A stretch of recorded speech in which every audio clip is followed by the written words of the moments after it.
we're going to learn about similar figures. We're going to determine if polygons are similar by using the corresponding side lengths and angle measures. And we're going to write similarity statements. And let's first talk about how we can come up with different comparisons of things. Like we've learned, we can compare things by using greater than or equal than. We can compare things using equal. We can compare things using congruent. And now the last thing we're going to learn is comparing things by saying they're similar. All right, so those are all the different ways we can set up equations or shapes, comparing shapes. All right, so similar, which is this little tilde symbol, has the same shape, but not necessarily the same size. So for instance, here, triangle 1 and 2, we could look at them and say they might be similar because they have the same shape, it's just that 2 is bigger than 1. Whereas over here in this set, we can say for sure they're not similar because this is an equilateral triangle. This is a right triangle. They're not the same shape, so there's no way they can be similar. And the formal definition of similar, we can say two polygons are similar if and only if their corresponding angles are congruent and their corresponding sides are proportional. Okay, and we call that this proportion the similarity ratio. And you sometimes see it also as the scale factor, and we'll talk about that in a little bit.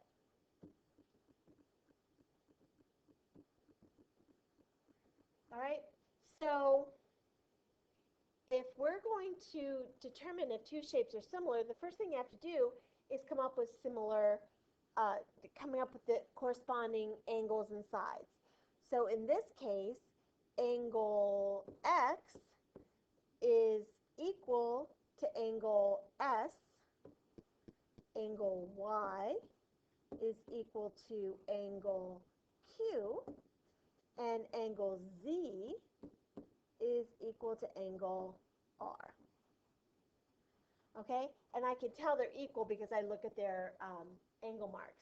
And remember the third angle theorem, which says if the first two are equal, then the third one is equal as well.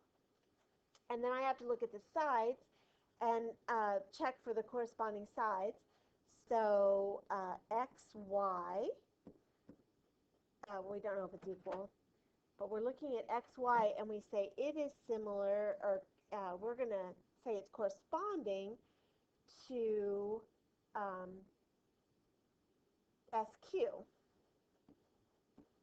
And YZ is going to be corresponding to RQ, and ZX goes with SR.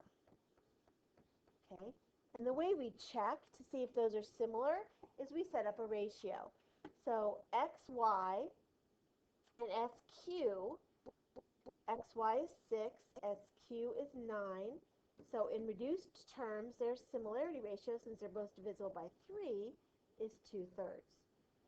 YZ is 12, and RQ is 18. Those are both divisible by 6.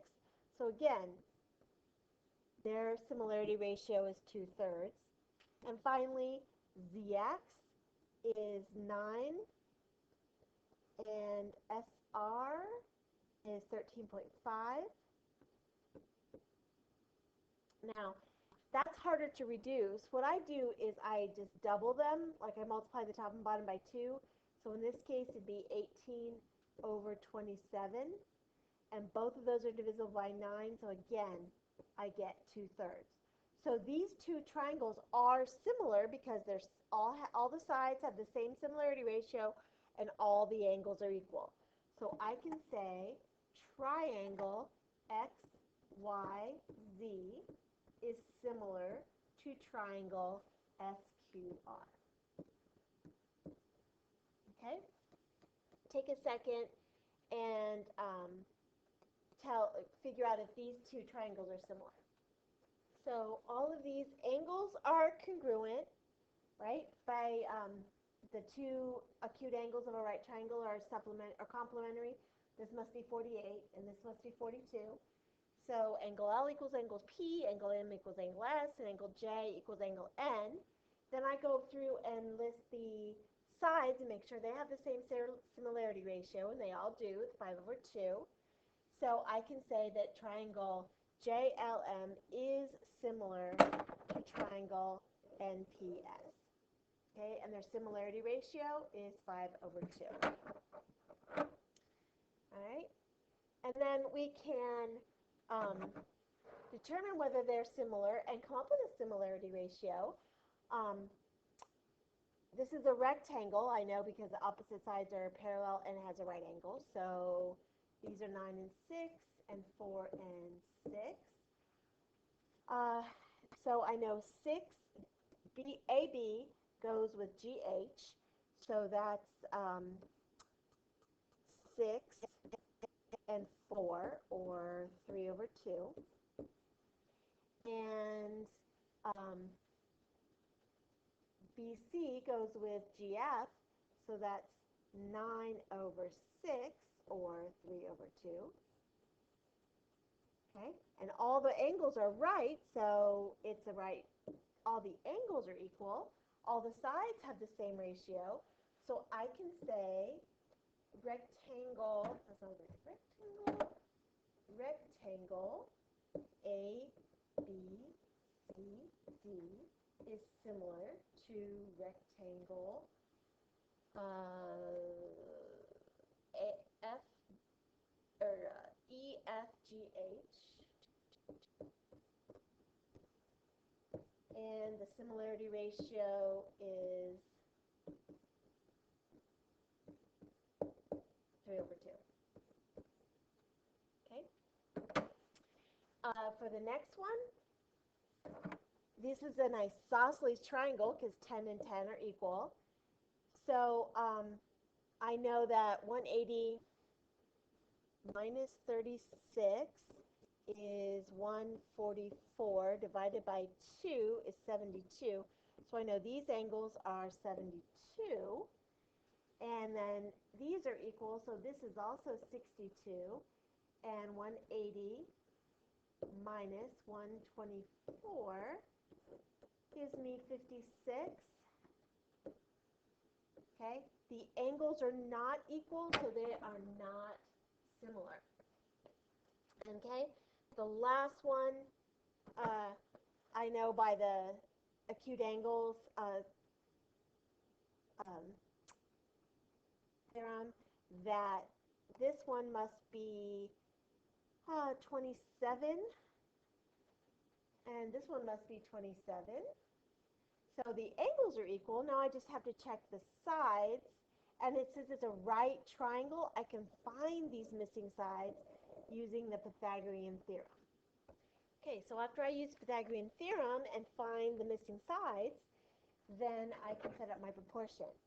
So 1 QT and NM are corresponding sides, so their ratio is 1/2.